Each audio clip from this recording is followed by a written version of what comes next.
Today we're going to add some color to our contour line portraits. You've already shaded, you've already drawn your contour lines, and now it's time to add some color.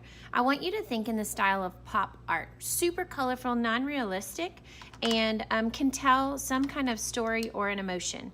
My face in this portrait probably doesn't match super well with the cool colors because cool colors can sometimes tend to relay a message that is calm or sad. So this portrait's pretty much exciting, happy, and upbeat. And I would think that the warm colors would do a better job connecting to my emotion in this portrait. So I'm gonna pull these markers out. And for this project, we're gonna use a washable marker. Crayola's washable markers are what we're gonna use. So you're gonna take a color and you're gonna draw on the main contour lines. You do not have to outline every single line, but let's work on the main ones first. The outside of the face, the outside of the eyes. You could outline most of the hairs if you have, like I could outline all of my hairs because there's not really that many, but if you have a lot more than me, don't spend your time doing every single one. Maybe try every other hair.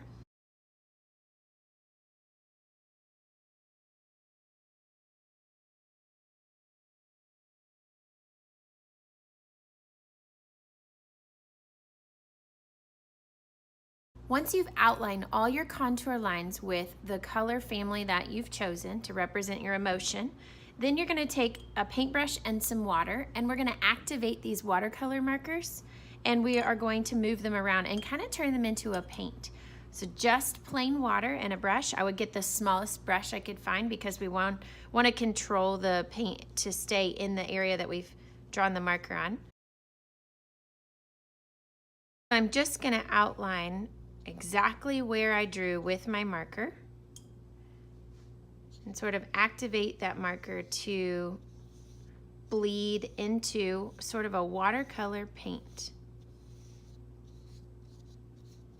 It's gonna get, it's gonna give the effect that it's kind of like glowing from that spot where you drew with the marker. Make sure you wash your brush really well once you're switching to a new marker color.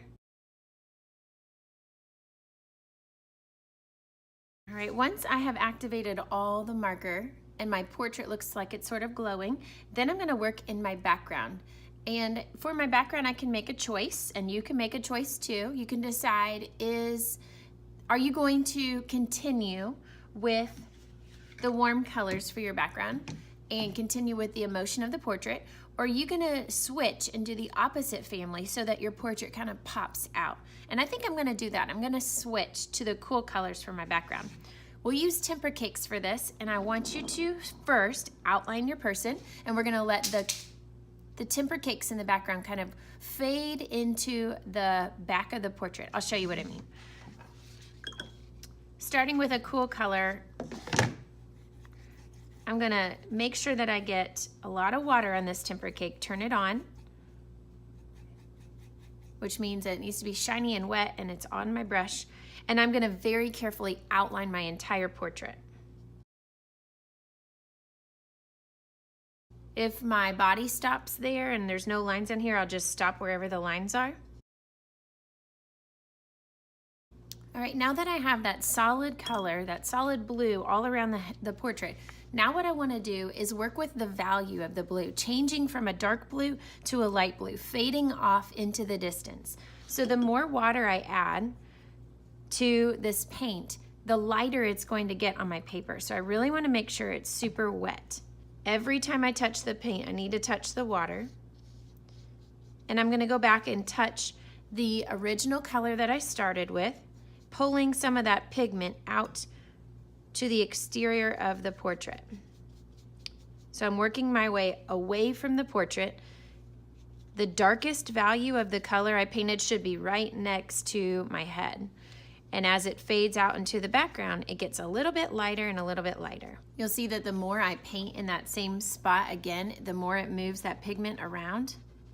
If you're seeing like a solid line of color, you can go back and kind of paint on that spot again. I'm just kind of rolling my brush around in that spot, and it's getting rid of that solid line. I don't want to see that solid line. I want it to fade naturally from a dark blue to a light blue on the outside.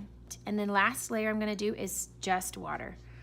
So I'm gonna take whatever pigment's left in my water and whatever pigment is left on my paper and just fade it out. This is gonna be a super light color.